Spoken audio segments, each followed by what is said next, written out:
Muito bem, deixa eu passar aqui a palavra para a Vanessa. O problema de segurança pública é um problema de toda a América Latina. A América Latina é um dos continentes que mais sofre com isso. Todos os países têm graves problemas de segurança pública. Aí eu aproveitar o gancho, então, que a Vanessa está lá na Argentina, está em Buenos Aires, cobrindo as eleições presidenciais, que a gente viu o primeiro turno agora. Vanessa, esse tema da segurança pública, ele é importante na Argentina também, nas eleições? Foi importante nas eleições? Bom dia de novo, boa tarde, né, novamente. É um prazer estar aqui com vocês, Rodrigo, Azenha, Miguel. Sim, o tema da segurança pública, como você bem colocou, ele é transversal às nossas sociedades de maneira geral, mas não teve, não teve o impacto que outras regiões, como, por exemplo, como teve no Equador, por motivos bastante óbvios, né? A violência lá, estratosférica, saiu totalmente do controle. Aqui não é o caso, né? Existe uma preocupação, obviamente, dos argentinos, mas não é o principal foco. A Patrícia Bullrich, que foi em terceiro lugar, ela foi ministra da Segurança Pública, então ela tentou trazer, impulsionar esse debate, tentou vir com essa linha da mão dura, mas efetivamente não foi o que esteve no centro. A população está mais preocupada com a economia, está mais preocupada com o empobrecimento, com a dolarização. Esse é o tema central, e principalmente democracia, defesa da democracia e todo o legado, né, de uma luta histórica das mães, avós da Praça de Maio, pela recuperação dos seus filhos, netos, filhas e netas durante a ditadura militar, que matou, sequestrou, violou, estuprou mais de 80 mil pessoas e sequestrou ao menos 500 bebês. Deixa eu fazer uma pergunta para a Vanessa. Então, Vanessa, o resultado ontem surpreendeu muita gente porque havia muitas pesquisas, né, várias pesquisas que indicavam que o Milei ficaria em primeiro lugar. Ele ficou em primeiro lugar nas primárias, lá é o passo, né? Você está aí, qual foi o impacto que você viu do resultado? E qual é a explicação que se dá e qual é a perspectiva agora para o segundo turno? Bom, de fato, quando acabaram as primárias, o sentimento era de derrota completa já do campo progressista, da esquerda, do peronismo, etc. Porque ninguém poderia esperar, imaginar uma vitória, uma chegada do Milei com a força que teve. Foi, assim, verdadeiramente impactante. Dito isso, né, e passado esse assombro, foram 2 meses de campanha até chegar aqui no primeiro turno. É como se a Argentina tivesse 3 turnos e não só 2 como a gente. Então teve as primárias, foi o primeiro turno, digamos assim, a grosso modo, e agora no primeiro turno, então, houve tempo para que a campanha do Sérgio Massa, que é o candidato do peronismo e candidato do kirchnerismo, houve tempo para que ele arrumasse, consertasse o seu discurso e a sua campanha. E como é que isso foi feito? Levando a disputa eleitoral para o campo da realidade, ou seja, para como as medidas do Milei impactariam o bolso dos argentinos, quais os efeitos práticos que isso teria, e uma discussão do quanto vale o Estado, qual a importância do Estado, porque o que o Milei propõe é uma radicalização no nível de fim do Estado, porque ele fala que o Estado, na verdade, rouba os argentinos, porque os impostos e essas coisas, assim, bem complicadas. Bom, então, ao trazer a campanha para a realidade, para o aspecto tangível que as pessoas podem dimensionar, os militantes também tiveram seu papel super determinante ao levar o debate para a rua, para a vizinhança, para os bairros, para o metrô, para os pontos de ônibus, etc. Então foram 2 meses de trabalho árduo, intenso, e ninguém, assim, a verdade é que ninguém poderia imaginar a reviravolta que foi esse primeiro turno. Porque havia já pesquisas, inclusive uma da Atlas, que é uma brasileira, e ela apontava o Sérgio Massa no primeiro turno, uma possível vitória no primeiro turno, mas era coisa, assim, de pouca diferença. O Massa chega com 7 pontos de vantagem, assim, uma coisa estrondosa. E o que eu considero que foi determinante é que a campanha de vira-voto que a gente viu no Brasil, tanto em 2018 quanto em 22, todo mundo se mobilizando afoitamente no final, né, na reta final da campanha, aconteceu aqui já no primeiro turno. Nos últimos 15 dias, a campanha do Massa, com todo mundo que eu falei, todo mundo apontou isso, que a campanha do Massa deu uma mudança, fez uma mudança, ele se tornou uma pessoa mais simpática, mais próxima ao povo, mais sorridente, tirou o terno, gravata, porque ele é o ministro da Economia, né, também é importante dizer isso. Então a campanha se popularizou, tomou as ruas e mudou totalmente o discurso. Chega de falar de dólar, chega de falar de câmbio, chega de falar do que esse governo fez para a economia. Vamos debater aí, então, o que o Javier Milei está propondo e o que Massa se propõe a fazer de diferente. Essa mudança foi fundamental para essa chegada dele, assim, muito acima de qualquer previsão. Quer fazer alguma pergunta, Azenha? Patrícia, 2 perguntas. A Patrícia... Desculpa, Vanessa, eu ia falar da Patrícia, que chegou em terceiro. Ela ganhou aí no Distrito Federal. Você acha que há possibilidade de que os eleitores dela, que poderiam nos chamar dos tucanos aqui do Brasil, tucanos um pouco à direita dos tucanos, talvez, eles podem votar no Massa num segundo turno? E a segunda pergunta... Bom, faço essa pergunta agora, depois eu volto para outra, porque senão é muita coisa. Boa pergunta. Bom, a Patrícia Bullrich, ela é a representante do Macri. Aqui é tudo ismo, né? Então é o macrismo. O Macri foi presidente da Argentina de 2015 a 17, 15, 17. Acho que é de 15 a 19. Foi presidente da Argentina e foi o responsável pelo ultra-endividamento da Argentina com a FMI, que resulta agora na crise atual. Então, a população argentina, no geral, no país, odeia o Macri. Tem muito claro o impacto nefasto que teve a política dele. Agora, a cidade de Buenos Aires é diferente. Eles estão governando aqui, a cidade capital, há 16 anos. E o candidato aqui é primo primo do Macri, é o Jorge Macri. E aí, assim, uma coisa que foi muito importante que aconteceu hoje, por muito pouco, mas assim, menos de 0,5% dos votos, o Jorge Macri não ganhou a eleição no primeiro turno, porque a regra na cidade é diferente da regra nacional. Aqui precisa ser 50% mais 1. Bom, ele não ganhou e ele iria, então, para um segundo turno com o Toro, como é que é? Santoro, com o Santoro, Rodrigo Santoro. Não, Rodrigo não. Com o Santoro. São muitos nomes. Ele iria para o segundo turno com o Santoro. Leandro Santoro. Leandro, obrigado, porque o Rodrigo é nosso, né? Rodrigo Santoro. É o ator.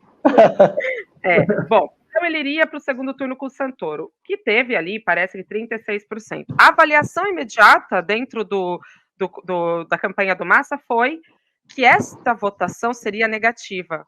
Então, o Santoro retirou a candidatura e aí o Macri, Jorge Macri, está eleito já como governador, chefe de governo de Buenos Aires. E por que isso ocorre? E aí te respondo, né, que tem a ver com a Bullrich. Porque o Macri, o Sérgio Macri, é do partido da Bullrich, né, que é uma coalizão que está implodindo, na verdade. Seria péssimo para o Massa que tivesse o Santoro na cidade, brigando com o macrismo, sendo que, em nível federal, o Massa vai ter que pedir voto para o macrismo, porque vai ter que tirar voto da Patrícia. E sim, há um indicativo muito forte de um grupo, assim, é bem substancial o que pode sair da Patrícia. A Patrícia teve 23% dos votos, e aí é o seguinte: do primeiro turno para o segundo, quer dizer, das PASSO para o primeiro turno, o Massa ele teve 8 pontos percentuais de aumento. E a Bullrich teve quase 6 de queda. Logo, tem uma questão importante que foi da abstenção, não abstenção, votos em branco. Esses votos em branco teve também uma queda bastante substancial, mas esses números aqui já indicam, já sinalizam uma migração de votos da Bullrich não para o Milei, para o Massa, como se fosse um voto útil. E ainda há um caudal de votos democráticos dentro dessa coalizão, que tudo indica que vá para o Massa e não para o Milei, porque o discurso da campanha do Massa é que o Milei é o fascismo, que o Milei é o bolsonarismo, que o Milei é a destruição dos 40 anos de democracia que a Argentina conquistou a duríssimas penas e a muito sangue, né, que correu aqui nesse país. Vanessa, aí vou acrescentar. Bom, a esquerda foi bem. Nós não podemos falar que a esquerda foi mal. A esquerda teve quase 10% dos votos. Esses votos vão para o Massa. O cálculo é que ele precisa dos 23 que teve a Patrícia, ele precisa de uns 4 a 5 pontos para fechar o caixão do Milei. Então, pelo que você disse, por essa decisão em Buenos Aires do candidato aliado ao Massa, que retirou a sua candidatura, é possível. Você não acha que está ao alcance do Massa conseguir esses 5% mais ou menos que ele precisa para ganhar em 19 de novembro? Olha, hoje, se a eleição, claro que não é hoje, ainda falta um mês e tudo pode acontecer. Tudo pode acontecer mesmo. Aqui, especulações completas, mas a televisão aqui está falando, inclusive, que o Milei poderia não participar do segundo turno. Completas especulações, mas para dar o tom de como tudo pode passar, né? Tudo pode acontecer. Bom, sim, eu te diria hoje com bastante convicção que o Massa é o candidato favorito agora, totalmente favorito. Por quê? Porque ele vem no triunfo, né? Ele vem da vitória, então a militância está animada, está empolgada. Agora, o que pode prejudicá-lo é um salto alto, de pensar, já ganhamos, e a militância arrefecer. Temos contra o Massa as redes sociais, temos aí um jogo de sujeira que se move, como a gente sabe, para o WhatsApp, por todos os meios, e uma campanha imunda que o Milei faz, efetivamente, de agressividade, de difamação e etc. Então, o Massa chega sim com força e o Milei chega derrotado. A maneira como ele se apresentou no bunker, como as pessoas têm falado, tudo assim denota totalmente a derrota dele. Mas isso não é isso que resolve a eleição, né? Ainda tem um mês de campanha, um mês nas ruas. Veja só que interessante. Aqui na Argentina, a gente tem até alguns filmes que retratam isso, a presença dos padres ficheiros, que seriam padres que trabalham em favelas, em regiões muito pobres, essa presença é muito importante. No Brasil, a gente perdeu, né, esse território, para quem reconquistou isso foram as igrejas neopentecostais, e aí explica muito da disseminação da direita e como que isso está arraigado na sociedade brasileira. Aqui isso não aconteceu, ao menos ainda. A Igreja Católica é muito forte e tem essa presença nas áreas mais pobres da cidade, inclusive, aqui de Buenos Aires.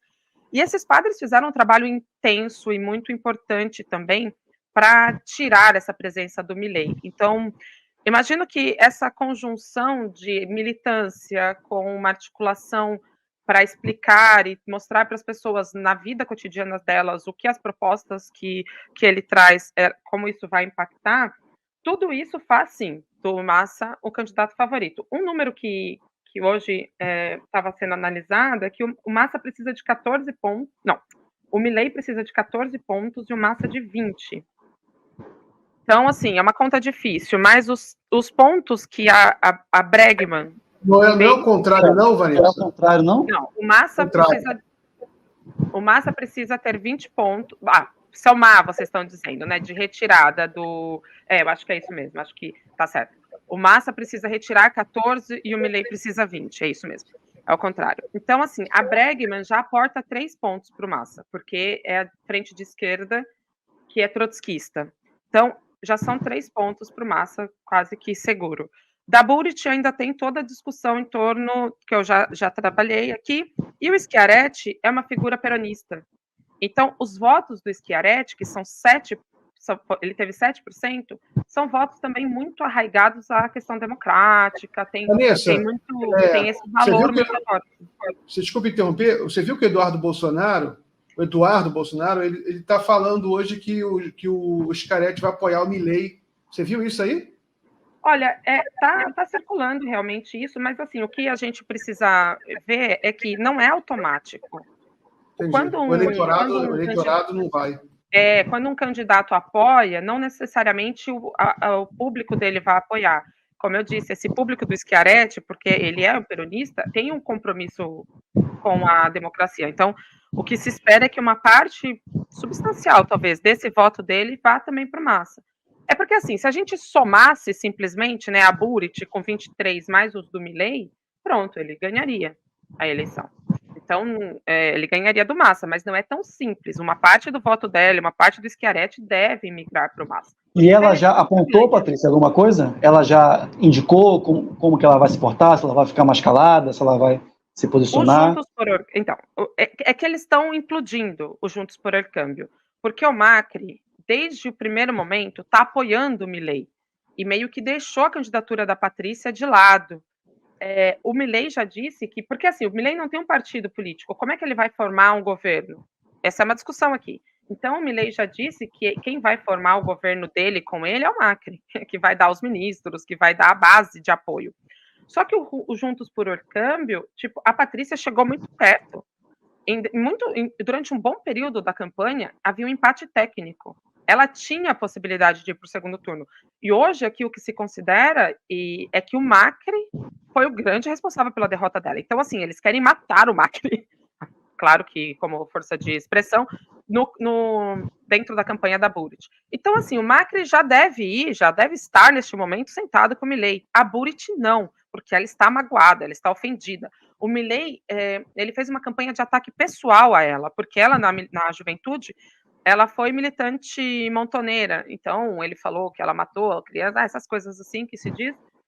Então, ela está ofendida, ela está magoada. Ela deve sim dar, é o que se espera, que ela dê o apoio ao Milei, mas não vai ser assim essa coisa tão fácil, tão rápida e etc. Mas o que se espera é que o Juntos por Câmbio sim vá com ele, mas uma coisa talvez um pouco envergonhada, sabe? Outra pergunta, Patrícia, que enfim, a gente sempre olhando para a Argentina, né? A gente sempre via o país que fez, por exemplo, talvez a principal justiça de transição da América Latina, que efetivamente levou os ditadores para o banco dos réus, que condenou o Videla. Então a gente pensava que um negacionista, né, quer dizer, uma direita que nega os crimes cometidos pela ditadura, não se criaria aí, que não teria raízes aí. E um pouco que o fenômeno Milei desmente um pouco isso, né? Essa imagem que nós tínhamos muito dos argentinos, que seria um povo mais consciente, né, com uma memória democrática mais consolidada pela própria justiça de transição. O que você acha disso? Né? Você tem alguma hipótese?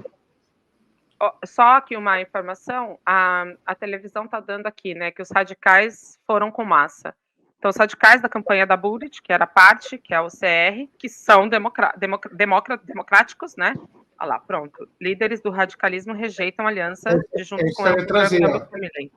Então, eles são do grupo da Patrícia, né? Eles exatamente. São dentro da eles Patrícia. Estão no Juntos por Câmbio, junto com a Patrícia, já foram com Massa. Então, é isso.